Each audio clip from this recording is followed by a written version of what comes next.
ជំរាបសួរបងប្អូនទាំងអស់គ្នាបាទថ្ងៃនេះយើងបន្តសិក្សាអត្ថបទកាសែតខ្លីមួយទៀតបាទតែមានពាក្យច្រើនគួរសមដែរបងប្អូនខ្ញុំគិតថាគួរពង្រឹងសិក្សាផ្នែកខាងអត្ថបទកាសែតនេះព្រោះវាធ្វើឲ្យយើងចេះពាក្យបានច្រើនអឺក្រៅពីចេះពាក្យច្រើន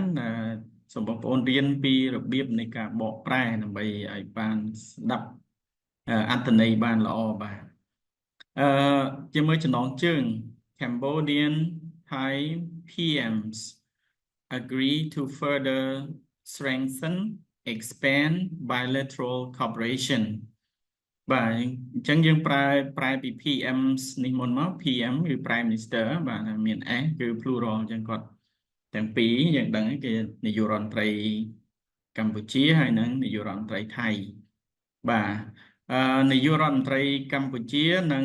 នាយករដ្ឋមន្ត្រីថៃឯកភាពបាទ agree ឯកភាពព្រមព្រៀងឯកភាពដើម្បីយើងមើល further to further ដើម្បីឲ្យបងប្អូនមកប្រែនេះមកដើម្បីពង្រឹងstrengthen and expand ពង្រឹងពង្រីកcooperation កិច្ចសហប្រតិបត្តិការទ្វេភាគីបាទទ្វេភាគីយើងអាន bilateral បន្ថែមទៀតបាទ further នៅខាងក្រោយនេះអញ្ចឹងបងប្អូនប្រែមកថាយើងអាចប្រែម្ដងទៀតថានាយករដ្ឋមន្ត្រីកម្ពុជានិងនាយករដ្ឋមន្ត្រីថៃឯកភាពគ្នាពង្រឹងពង្រីកកិច្ចសហប្រតិបត្តិការទ្វេភាគីបន្ថែមទៀតបងប្អូនមើលអត្ថបទនេះហើយពាក្យបាទខ្ញុំប្រែខ្លះនៅខាងក្រោមហើយសម្រាប់បងប្អូនណាដែលមិនទាន់បានជួយ subscribe បាទសូមជួយ subscribe ផងហើយជួយ like ជួយ comment ផងបាទសូមអរគុណច្រើនសម្រាប់ការគាំទ្រទុកជាមុនឥឡូវយើងមកប្រែបាទ Prime Minister ហ៊ុនម៉ាណែត held bilateral talks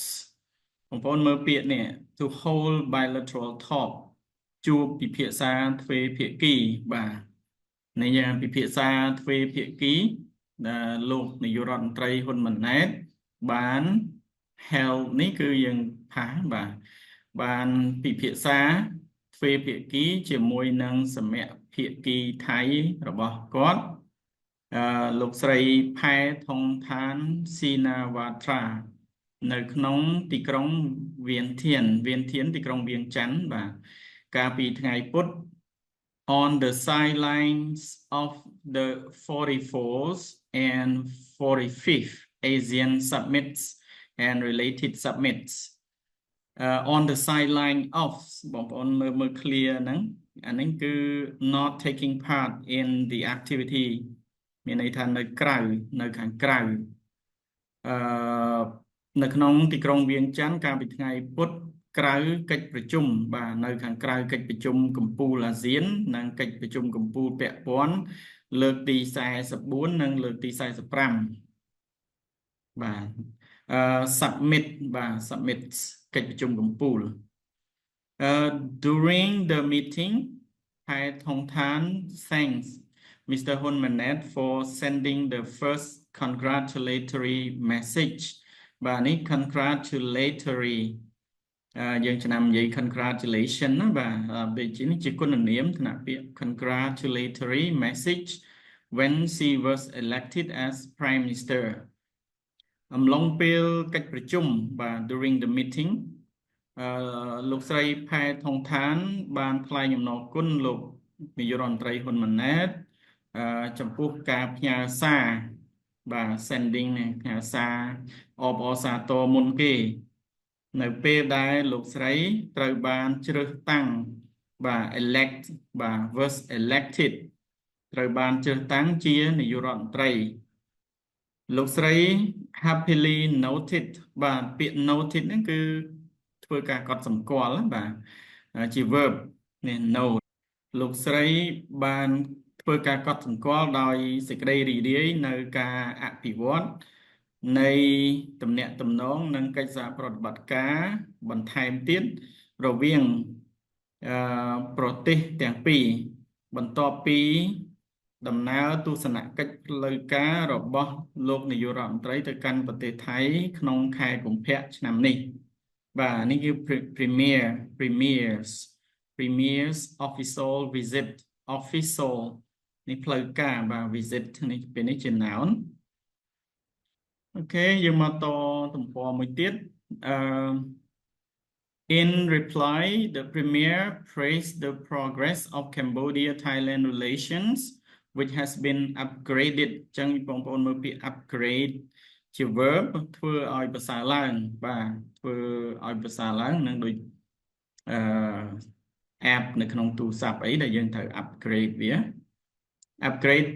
upgraded to the level of a strategic partnership this year ក្នុងការឆ្លើយតបលោកនាយករដ្ឋមន្ត្រីបានកោតសរសើរពីវឌ្ឍនភាពបាទ progress វឌ្ឍនភាពនៃទំនាក់ទំនងកម្ពុជាថៃដែលត្រូវបានធ្វើឲ្យប្រសើរឡើងដល់កម្រិតបាទ to the level ដល់កម្រិតភាពជាដៃគូយុទ្ធសាស្ត្រឆ្នាំនេះThey both discussed the further strengthening and expansion of bilateral cooperation. អ្នកទាំងពីរបានធ្វើការពិភាក្សាស្ដីអំពីការពង្រឹងនិងពង្រីកនៃកិច្ចសហប្រតិបត្តិការទ្វេភាគីបន្ថែមទៀតរួមទាំងការបន្តបាទ resumption ការបន្តជា verb resume បាទការបន្តនៃកិច្ចប្រជុំយន្តការទ្វេភាគីមួយចំនួនទៀតការសិក្សាស្ដីអំពីលទ្ធភាពនៃការបង្កើតបងប្អូនមកយកខាងនេះវិញតំបន់សេដ្ឋកិច្ចពិសេសបន្ថែមទៀតពាក្យបន្ថែមទៀតហ្នឹងគឺ complementary ការទំនាក់ទំនងពីប្រជាជនទៅប្រជាជនទេសចរការពារជាតិហើយនឹងសន្តិសុខបាទនេះជាពាក្យបងប្អូនបាទយើងមើល upgrade strategic partnership strengthening and expansion នេះជា noun បាទជា verb យើងបានជួបខាងដើមមិញហើយនេះ resumption possibility លទ្ធភាព complementary ឥឡូវយើងមើលបន្តិចទៀតបញ្ចប់បងប្អូនបាទThe two leaders further agree to strengthen and expand bilateral cooperation and handed over to the two countries'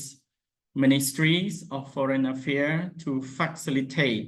បងប្អូនមើលពាក្យ facilitate ណាពាក្យ strengthen យើងជួបច្រើនប្រហែល 2-3 ដងហើយ expand ជា verb ដែរ facilitate ជា verb organize facilitate further discussion on the above topics and organize several activities to celebrate បាទ celebrate នេះគឺដើម្បីធ្វើការអបអរសាទរដើម្បីប្រារព្ធ The 75th anniversary of Cambodian Thai diplomatic relations next year បាទពាក្យ diplomatic ឬក៏ diplomacy យើងបានជួបនៅអត្ថបទទី1នៃការប្រែភាសាហ្នឹងបាទហើយយើងមើលមេដឹកនាំទាំងពីរបានឯកភាពគ្នាដើម្បីពង្រឹងនិងពង្រីក